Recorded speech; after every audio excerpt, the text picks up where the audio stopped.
Selamat datang di IJ Nauman Channel. Bicara pendidikan, sekolah, dan madrasah. Jangan lupa subscribe dan like ya.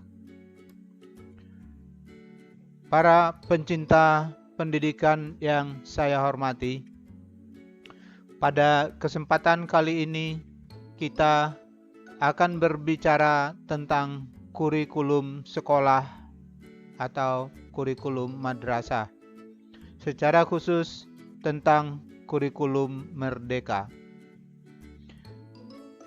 Nama kurikulum merdeka atau sebutan kurikulum merdeka sudah agak familiar di kalangan masyarakat umum, apalagi di kalangan dunia pendidikan, dan teristimewa tentu bagi sekolah-sekolah atau madrasah yang sudah menggunakan kurikulum merdeka. Karena sesuai dengan peraturan keputusan Permendikbud-Ristek nomor 56 M/2022 diktum ke-15 atau seperti yang diubah dengan Permendikbud-Ristek nomor 262 tahun 2022 yang menyatakan bahwa kurikulum merdeka sebagaimana dimaksud dalam diktum kedua huruf C mulai berlaku pada tahun ajaran 2022/2023. Sekarang kita sudah berada pada tahun ajaran 2022/2023. Berarti sudah ada dan sudah banyak sekolah yang sudah memberlakukan kurikulum merdeka di sekolah atau madrasah atau satuan pendidikan yang bersangkutan. Tetapi mungkin banyak juga masyarakat yang heran-heran dan bertanya, kok namanya kurikulum merdeka? Kenapa kurikulum yang mulai diberlakukan itu dinamakan dengan kurikulum merdeka? Ada masyarakat yang menilai penamaan kurikulum merdeka itu sebagai sebuah sebutan yang bombastis. Mereka mungkin kurang memahami mengapa dinamakan kurikulum merdeka. Yang mungkin agak mengganjal dalam pikiran mereka adalah penggunaan kata merdeka. Karena biasanya yang dikenal masyarakat, kurikulum itu lebih populer dinamai dengan nama tahun mulai diberlakukannya. Tetapi juga ada kurikulum yang diberi nama dengan konsep prinsip yang dianut oleh kurikulum itu. Banyak kurikulum yang diberi nama dengan tahun mulai diberlakukannya. Mulai dari kurikulum sesudah Indonesia Merdeka, ketika sekolah dasar masih bernama sekolah rakyat, ada kurikulum yang diberi nama dengan tahunnya sampai kepada kurikulum 1975. Kemudian juga ada kurikulum yang diberi nama dengan kurikulum dengan konsep yang dianutnya seperti kurikulum berbasis kompetensi atau KBK.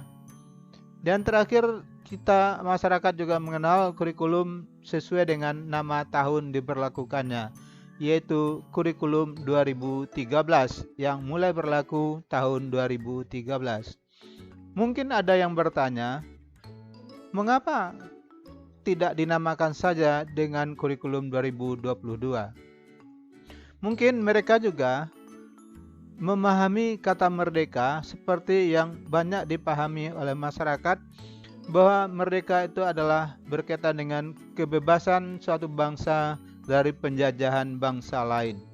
Seperti dikenal Indonesia merdeka dari penjajahan Belanda, dari penjajahan Jepang, dan lain-lain. Nah, itulah pertanyaan-pertanyaan yang muncul bagi masyarakat. Nah, pada kesempatan ini saya akan mencoba menjelaskan mengapa kurikulum yang mulai diberlakukan itu dinamakan dengan kurikulum merdeka?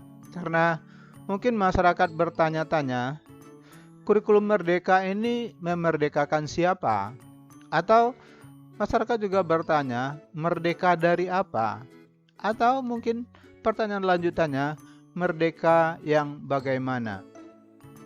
Memang sampai saat ini saya belum menemukan dokumen atau penjelasan resmi dari pihak yang berkompeten tentang mengapa kurikulum ini dinamakan kurikulum merdeka.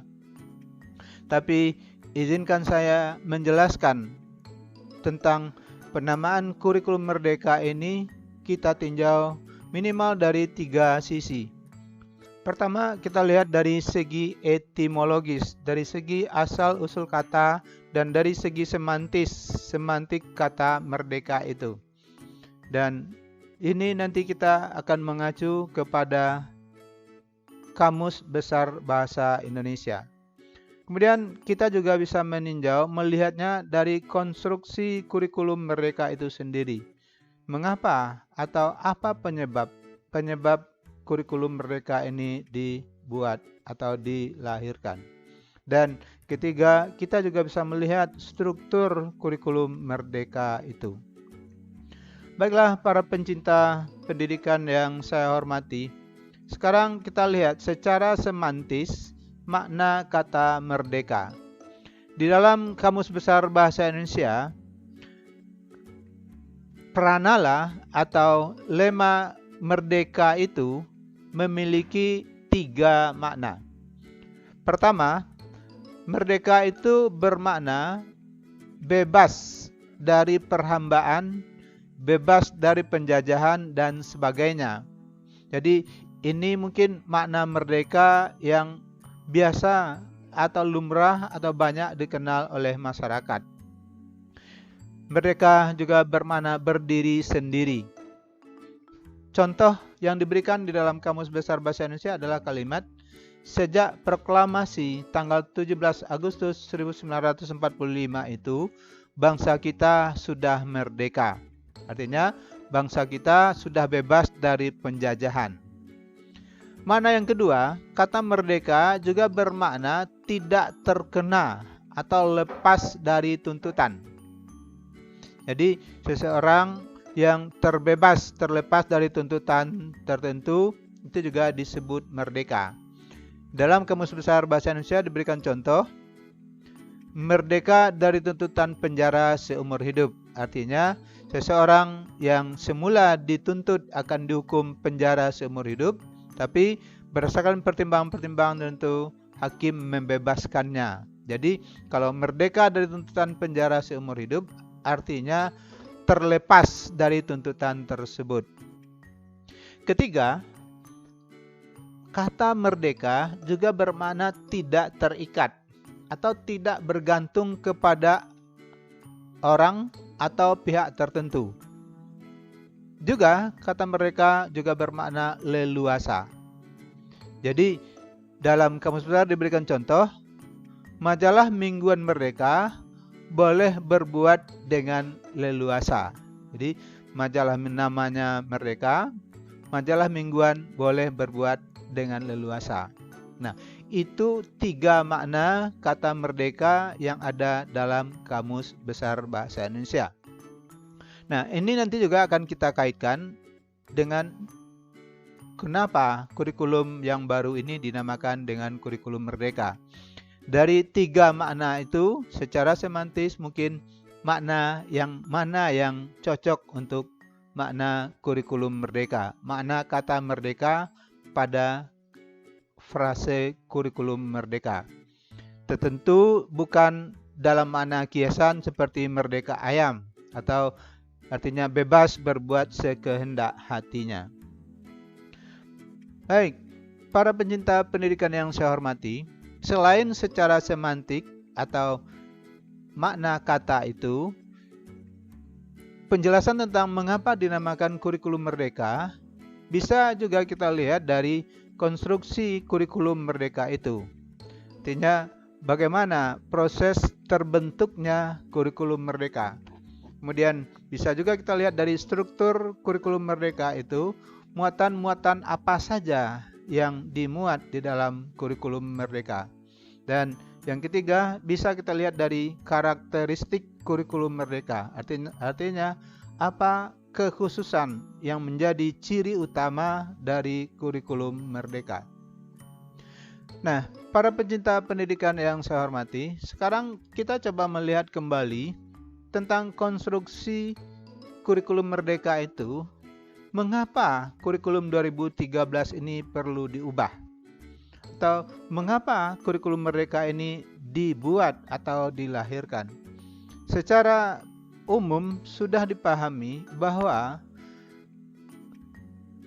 kurikulum merdeka salah satu yang melatar belakangi dilahirkannya adalah karena adanya perkembangan ilmu pengetahuan dan teknologi, di mana dalam kondisi terkini saat ini ilmu pengetahuan dan teknologi berkembang sangat pesat, termasuk di dunia pendidikan.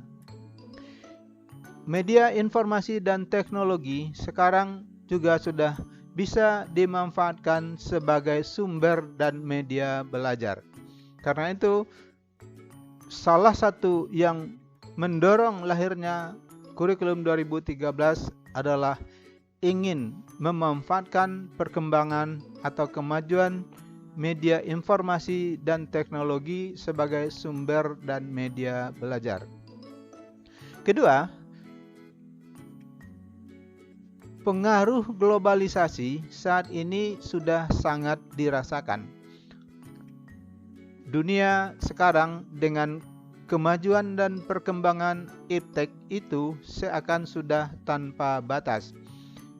Berbagai kemajuan, peristiwa yang terjadi di berbagai belahan dunia ini akan sampai langsung ke tempat para pelajar kita, akan sampai langsung ke ruang-ruang di mana para pelajar kita berada. Karena itu, pengaruh globalisasi ini yang tidak saja bisa meracuni pelajar-pelajar kita, tapi juga bisa membuat para pelajar kita akan mulai ragu dengan identitasnya. Para pelajar kita bisa saja kehilangan identitas kebangsaan sebagai bangsa Indonesia. Karena itu, kurikulum yang 2013 mungkin belum secara spesifik, secara khusus mengarah kepada penguatan identitas kebangsaan itu. Pengaruh-pengaruh budaya luar perlu disaring. Untuk itu, kurikulum merdeka ingin memfokuskan pembentukan profil pelajar Indonesia yang dikenal dengan profil pelajar Pancasila. Jadi, dengan kurikulum merdeka, artinya ingin menguatkan profil pelajar Indonesia dengan identitas yang kita dikenalkan dengan profil pelajar Pancasila. Dan secara khusus memang kurikulum merdeka dilahirkan dalam rangka pemulihan pembelajaran yang terjadi yang selama ini akibat dari krisis COVID-19, adanya pandemi COVID-19 yang mengubah dan mengacak-acak proses pembelajaran selama ini, yang belajar tatap muka, tetapi karena adanya COVID-19, pembelajaran tatap muka di kelas tidak bisa dilaksanakan. Pembelajaran dialihkan secara mendadak dari pembelajaran tatap muka ke pembelajaran daring. Salah satu efek dari pembelajaran daring, pembelajaran yang dialihkan dari tatap muka di kelas, terjadinya pergeseran budaya dan cara belajar yang mendadak itu mengakibatkan terjadi apa yang disebut dengan lost learning. Para pelajar kita, para peserta didik kita banyak kehilangan kesempatan belajar karena perubahan dari belajar luring ke belajar daring itu sangat mendadak, dan para pelajar kita, dunia pendidikan kita belum disiapkan secara khusus untuk menghadapi itu. Kemudian masalah-masalah lainnya adalah apa yang kita kenal terjadinya learning crisis pada dunia pendidikan kita, karena berdasarkan hasil studi terhadap para peserta didik di Indonesia terjadi apa yang disebut dengan krisis atau learning crisis, krisis dalam pembelajaran terhadap anak-anak kita, terutama dalam hal literasi dan numerasi. Berbagai studi internasional menunjukkan bahwa para peserta didik kita sangat lemah dalam hal-hal tersebut. Nah, ini barangkali 4 faktor yang menyebabkan dilahirkannya kurikulum merdeka bisa kita jadikan sebagai konstruksi terbentuknya kurikulum merdeka. Nah, para penyerta pendidikan yang saya hormati, kondisi pembelajaran yang selama ini atau saya sebut dengan pembelajaran konvensional, di mana para peserta didik kita menerjemahkan bahwa belajar itu adalah kondisi di mana mereka datang ke sekolah, masuk ke ruang kelas, terikat dan terkurung dalam satu ruangan yang kita sebut kelas. Di dalam kelas itulah terjadi proses pembelajaran di mana ada guru dan ada peserta didik. Seakan-akan pembelajaran hanya terjadi dalam ruangan itu saja. Kedua, pembelajaran konvensional menggunakan pembelajaran yang boleh dikatakan seragam karena semuanya berada terikat dalam satu kondisi, dalam situasi dan satu iklim yang sama. Walaupun faktanya kompetensi para siswa, minat para siswa, bakat para peserta didik itu sangat beragam. Tetapi kondisi pembelajaran membuat mereka menjadi menggunakan pembelajaran intrakurikuler yang seragam. Dan kondisi pembelajaran konvensional juga menciptakan iklim pembelajaran yang cenderung eksklusif, belum begitu inklusif, karena pengaruh dari pembelajaran intrakurikuler yang seragam itu kurang terjadi penghargaan terhadap perbedaan-perbedaan antara peserta didik yang satu dengan peserta didik yang lain. Dan padahal faktanya peserta didik itu memiliki keberagaman. Nah, berdasarkan hal-hal itulah mungkin salah satu penyebab kurikulum kita yang kita namakan kurikulum merdeka itu dilahirkan. Karena apa? Apa yang dimaksud dengan kurikulum merdeka? Kurikulum merdeka seperti dijelaskan adalah kurikulum dengan pembelajaran intrakurikuler yang beragam. Jadi tidak lagi pembelajaran intrakurikulernya yang seragam, tapi sudah beragam. Beragam maksudnya cara belajar yang digunakan siswa itu bisa disesuaikan dengan karakteristik, dengan potensi, dengan bakat dan minat peserta didik. Peserta didik memiliki cukup waktu untuk mendalami konsep dan penguatan kompetensinya. Diharapkan dengan adanya pembelajaran intrakurikuler yang beragam ini, apa-apa yang tadi kita sebut dengan lost learning, masalah tadi yang kita kenal dengan sebutan learning crisis, ini dengan memanfaatkan kemajuan informasi teknologi sebagai media pembelajaran, siswa dapat mempercepat mengatasi lost learning yang terjadi selama ini. Dengan pembelajaran intrakurikuler yang beragam, peserta didik kita harapkan bisa mengatasi learning crisis yang terjadi. Dengan adanya kurikulum merdeka ini, dengan adanya pembelajaran intrakurikuler yang beragam, para pendidik, para guru juga leluasa memiliki cukup waktu untuk mendalami dan memberikan pemahaman kepada peserta didik tentang konsep dan penguatan kompetensi untuk mencapai capaian pembelajaran yang sudah ditetapkan. Nah, karena itu kurikulum ini dinamakan kurikulum merdeka. Karena apa? Kurikulum ini memerdekakan guru dan peserta didik dari pembelajaran konvensional yang sudah kita sebutkan tadi. Yaitu pembelajaran yang terkurung, terikat dalam satu ruangan kelas, menjadikan peserta didik dan para pendidik terbebas dari sekat-sekat dinding yang membatasi sebuah ruang kelas. Kedua, kurikulum merdeka menggunakan pembelajaran intrakurikuler yang beragam. Jadi, kurikulum merdeka membebaskan guru dan para peserta didik dari pembelajaran intrakurikuler yang seragam. Karena kurikulum merdeka memberikan pembelajaran intrakurikuler yang beragam, dan dengan itu juga memberikan pembelajaran yang iklimnya lebih inklusif.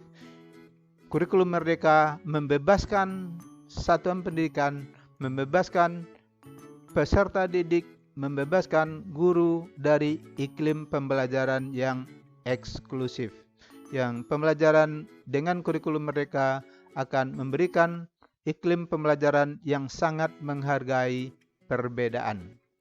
Jadi, mengapa dinamakan kurikulum merdeka? Karena kurikulum merdeka memberikan keleluasaan, kemerdekaan kepada guru untuk. Jadi kita lihat tadi salah satu makna dari kata merdeka adalah leluasa. Jadi kurikulum merdeka memberikan kemerdekaan kepada guru, satu untuk mengembangkan kompetensi profesionalnya melalui platform Merdeka Mengajar yang disediakan oleh Kemdikbudristek. Jadi para pendidik dengan kurikulum merdeka diberikan keleluasaan untuk memilih model, strategi, dan metode mengajar yang sesuai potensi dan kondisi peserta didik. Sesuai dengan kemajuan ilmu pengetahuan dan teknologi, untuk memperkaya para pendidik mengembangkan kompetensi profesionalnya dalam alam zaman sekarang, para guru, para pendidik tidak lagi terikat, harus menunggu panggilan untuk ditatar, panggilan untuk ikut diklat. Itu zaman dahulu. Karena dahulu untuk peningkatan kompetensi profesionalnya, guru menunggu kapan kami dilatih. Tetapi sekarang, guru diberikan keleluasaan untuk mengembangkan kompetensi profesionalnya dengan memanfaatkan berbagai kemajuan ilmu pengetahuan dan teknologi. Dan bahkan Kemdikbudristek sudah menyediakan platform Merdeka Mengajar sebagai sebuah istilah yang memberikan pengayaan kepada guru untuk memilih model, strategi, dan metode mengajar yang sesuai. Dan kurikulum merdeka juga memberikan keleluasaan kepada guru, peserta didik untuk menciptakan iklim belajar yang lebih inklusif, lebih menghargai perbedaan karakteristik, menghargai perbedaan potensi, menghargai perbedaan latar belakang peserta didiknya. Sehingga hasil pendidikan nanti diharapkan tidak lagi melahirkan peserta didik yang bersifat eksklusif, yang kurang bisa menerima perbedaan-perbedaan. Karena di alam nyata, dalam kehidupan kita berbangsa dan bernegara, Indonesia adalah negara yang memiliki kemajemukan, yang memiliki beragam-ragam karakter, potensi, dan latar belakang. Peserta pencinta pendidikan yang saya hormati, Selain dari sisi guru, kurikulum merdeka juga memberikan keleluasaan, kemerdekaan kepada peserta didik untuk memilih cara belajar yang sesuai dengan potensinya, yang sesuai dengan karakternya, yang sesuai dengan kondisinya untuk mencapai tujuan pembelajaran. Terutama peserta didik bisa memanfaatkan berbagai media dan sumber belajar. Peserta didik tidak lagi terikat dengan cara belajar yang konvensional tadi, yang hanya belajar di kelas dengan cara belajar dengan gaya belajar yang sama. Peserta didik dengan menggunakan gawainya bisa memperdalam pemahamannya, pengetahuannya tentang konsep-konsep tertentu. Kedua, peserta didik juga diberi keleluasaan, kemerdekaan untuk belajar secara mandiri. Dan ini yang lebih penting, dengan memanfaatkan kemajuan teknologi dan media informasi. Guru dan kelas berperan sebagai fasilitator pembelajaran dan sebagai salah satu sumber belajar. Nah, inilah beberapa alasan yang mungkin menyebabkan kurikulum ini diberi nama kurikulum merdeka, karena memerdekakan guru dan peserta didik dari kondisi dan proses pembelajaran yang konvensional ini. Dan tentu diharapkan dengan adanya kemerdekaan atau keleluasaan bagi peserta didik dan pendidik untuk mengembangkan potensinya, memilih cara belajar yang sesuai, kurikulum ini akan mampu mengatasi lost learning yang sudah kita alami dan mampu mengatasi learning krisis yang terjadi. Kemudian, ciri kedua yang menonjol dari kurikulum merdeka itu adalah adanya proyek penguatan profil pelajar Pancasila, yang mana proyek penguatan profil pelajar Pancasila ini adalah kegiatan yang dikembangkan berdasarkan tema tertentu yang telah ditetapkan. Proyek penguatan profil pelajar Pancasila pada prinsipnya ini adalah kegiatan ko-kurikuler. Jadi kalau dalam kurikulum 84 ini sebanding dengan ko-kurikulernya itu. Cuma bedanya kalau pada kurikulum sebelum ini kegiatan ko-kurikuler itu melekat atau tergantung pada mata pelajaran tertentu. Tetapi pada kurikulum merdeka, proyek penguatan profil pelajar Pancasila merupakan kegiatan ko-kurikuler lintas disiplin ilmu. Di ko-kurikulernya tidak lagi dilaksanakan, diberikan pada mata pelajaran, tapi sudah lintas mata pelajaran yang sifatnya kontekstual dan berbasis pada kebutuhan masyarakat atau permasalahan di lingkungan satuan pendidikan. Di mana profil pelajar Pancasila yang sudah dirumuskan dalam kurikulum merdeka adalah pelajar Indonesia yang beriman, bertakwa kepada Tuhan Yang Maha Esa, serta berakhlak mulia. Kedua, berkebinekaan global.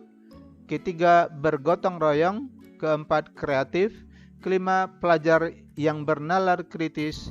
Dan keenam, pelajar yang mandiri. Pembahasan tentang profil pelajar Pancasila ini akan saya jelaskan pada video yang lain. Nah, kegiatan proyek penguatan profil pelajar Pancasila yang menjadi karakteristik utama dari kurikulum merdeka adalah kegiatan yang akan memberikan keleluasaan, kemerdekaan kepada semua anggota komunitas pendidikan untuk dapat mempraktekkan dan mengamalkan profil pelajar Pancasila sebagai profil pelajar Indonesia yang diharapkan. Proyek ini akan memberikan manfaat kepada satuan pendidikan untuk menjadikan satuan pendidikan sebagai sebuah ekosistem yang terbuka untuk partisipasi dan keterlibatan masyarakat. Karena proyek penguatan profil pelajar Pancasila yang dilaksanakan dalam istilah pendidikannya disebut dengan project based learning yang dikerjakan secara berkelompok oleh para peserta didik dan bersifat lintas mata pelajaran, maka dia menjadi ekosistem yang terbuka yang boleh para masyarakat di luar satuan pendidikan untuk ikut serta berpartisipasi untuk mewujudkan pelajar Indonesia sesuai dengan dimensi-dimensi yang kita sampaikan tadi. Kedua, proyek penguatan profil pelajar Pancasila juga diharapkan akan menjadikan satuan pendidikan sebagai organisasi pembelajaran yang berkontribusi kepada lingkungan dan komunitas di sekitarnya. Karena dia bersifat lintas mata pelajaran berdasarkan kondisi permasalahan yang ada di lingkungan sekitarnya sesuai dengan tema-tema yang sudah ditetapkan atau yang akan diberikan dalam struktur kurikulum Merdeka. Kedua, bagi pendidik, proyek penguatan profil pelajar Pancasila ini akan mengembangkan kompetensinya sebagai pendidik yang terbuka, yang berkolaborasi dengan pendidik dari mata pelajaran lain untuk memperkaya hasil pembelajaran. Jadi, seorang guru mata pelajaran, dia bisa berkolaborasi dengan mata pelajaran lain yang diberi tugas untuk membimbing peserta didiknya menyelesaikan proyek penguatan profil pelajar Pancasila. Sehingga hasil pembelajaran ini akan jadi lebih bermakna dalam kehidupan siswa. Kedua, bagi pendidik ini akan memberikan kesempatan kepada mereka untuk merencanakan proses pembelajaran dengan tujuan akhir yang jelas.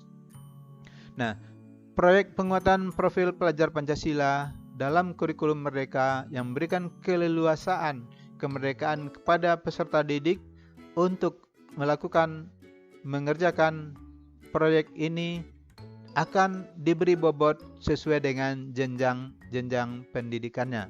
Misalnya, kalau di sekolah dasar bobotnya adalah 20%, di sekolah menengah pertama 25% dan seterusnya.